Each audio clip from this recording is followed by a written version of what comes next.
ગોસાઈ સાહેબ, ઉત્તરાયણ પીઆઈ હાજી વસંત ચાવડા બોલું છું, અમરેલીથી. હાજી સાહેબ, તમારા પોલીસ સ્ટેશનમાં એક મેહુલભાઈ કરીને છે, અહીંયા ઉત્તરાયણ ઉત્તરાયણ. પોલીસ સ્ટેશન હા, બરાબર. હા હા એમની પાસે એક તપાસ છે, એક ત્યાં કંઈક કામરેજ વિસ્તારની, બરાબર. અને એમાં ઈ છોકરી પાસેથી કંપની વાળાએ કંઈક 50,000 રૂપિયા લીધા છે. હા હા બરાબર, એની અરજી આપેલી છે. કંપની વાળા લીધા છે. હા, એને બરાબર. પછી ફોન કર્યો હતો અને એની અરજી આપેલી છે સાહેબ. આજ લગભગ અરજદાર કોણ છે? અરજદાર ભાઈબેન પોતે.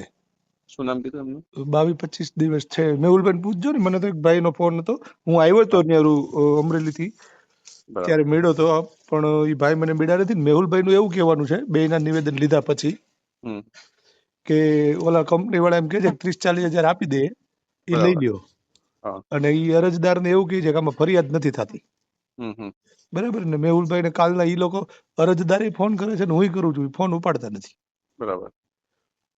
તો ચેક કરાવી લઉં છું વાલાનું. હા જી સાહેબ. હાજી.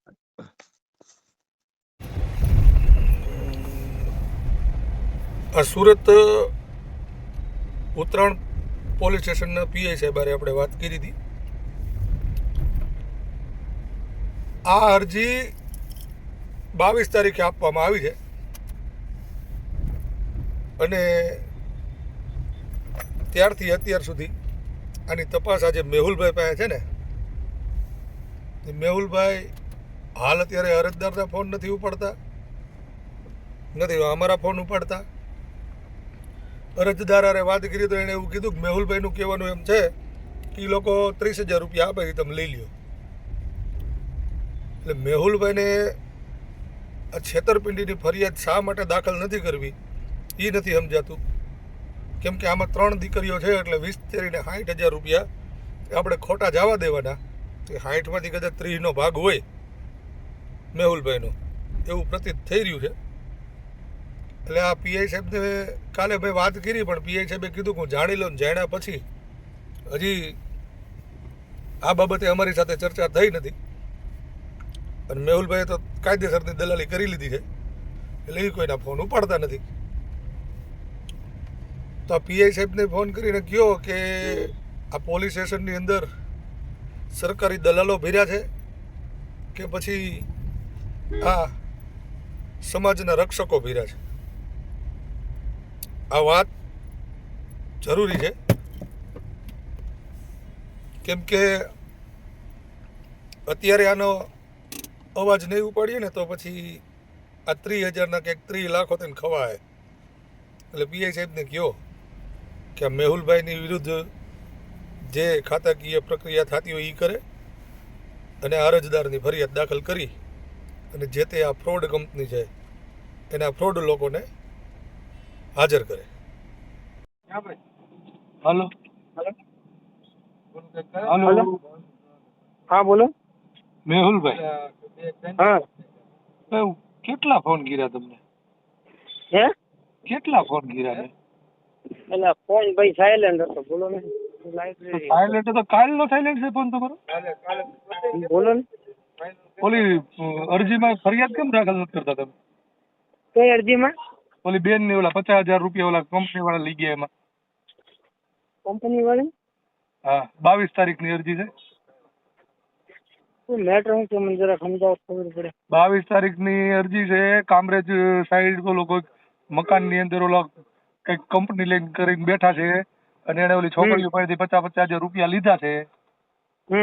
એમાં બેને ફરિયાદ આપી છે. હા અચ્છા અચ્છા. હવે તમે તો બેના નિવેદન એમાં લઈ મારી લીધા વાત સાંભળો. હા. એમાં છે ને ભાઈ, એ બેન ને બે પક્ષને બોલાવ્યા હતા, બેના નિવેદનો લીધા છે આપણે. હા.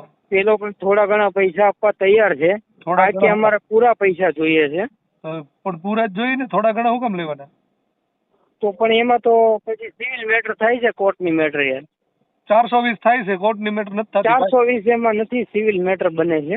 કેવી રીતે બને મને સમજાવો. પૈસા આપવાનું તો પોલીસનું કામ નથી. પણ આપણે ક્યાં પૈસા આપવાની વાત જ થાય છે? સિવિલ મેટર છે. કરાર જેમને કરાર થયો છે ભંગ બદલ જે પણ હોય, સિવિલ મેટર છે. પેલા તો એ કંપની સાચી છે ખોટી છે એ તમે જાણી લીધું? ઈ હવે કેમ જાણવું મારે? તો એ પોલીસનું જ કામ છે ને કે અમારું કામ છે? ના, ઈ ફ્રોડ તો છે જ નહીં. હે હું તમને એક વસ્તુ કહું, એમણે જે કરાર કર્યા હોય પણ ઈ આપણે એ કરાર બાબતે હાલવાનું હોય છે. ઈ કરાર એડે ગીરા વાત સાચી છે, પણ પેલા તમે જાણ્યું કે કંપની ક્યાંની છે, કેવી રીતે છે, એનો ઓનર કોણ છે, હું કામ કરે છે? માર્કેટિંગ કંપનીમાં હોય એવું, માર્કેટિંગમાં બધાને ખબર હોય છે, એમાં ક્યાં બધું જાણવાનું હોય છે તો મારે? જાણવું પડે ને મારા સાહેબ, તમારું કામ ઈ જ છે કે અરજી આવ્યા પછી તમારે બધું જાણવું પડે. તમે સીધા હું સિવિલ તમને મેટર શું કરાવી કહું? દો, હા. બરાબર? સિવિલ મેટર કર્યા પછી કંપનીનાથી ઉઠી જાય અને પછી એનું સરનામું ન ચડે તો ક્યાં ગોતવા જવાની? ઈ થશે હવે, કાયદા પ્રમાણે જે થતું હોય એ થાય. અરે મેહુલભાઈ, કાયદા પ્રમાણે જ અમે તમને કહીએ છીએ કે એમાં અત્યારે તમે પેલા જાણી લ્યો કંપની આખી અને પછી મેં ફરિયાદ જાણી દાખલ લીધું કરી દો. ભાઈ, જાણી લીધું. હું જાણી એમાં કોઈ લીધું? ગુનો બનતો નથી. અને અત્યારે હું હાલ રજા પર છું. હાલ હું છું. એટલે તમે ઈ જાણી લીધું એ કંપની સાચી છે ખોટી છે હું છે? ઓલી હું શું ફાટેલા કહું લુગડા વાળી છું, કોઈક બેન આવી મારું હતી, અત્યારે ઈ હાલ એમ કહેતી પૂરતું હતી, હું જાણવાનું owner કામ છું. નથી. તો હાલ પૂરતું જાણવાનું કામ નથી. હું રજા પર છું અને મેં મેટર જ્યાં સુધી જેટલી જોઈ છે, મારા મન પ્રમાણે, મત પ્રમાણે સિવિલ મેટર છે.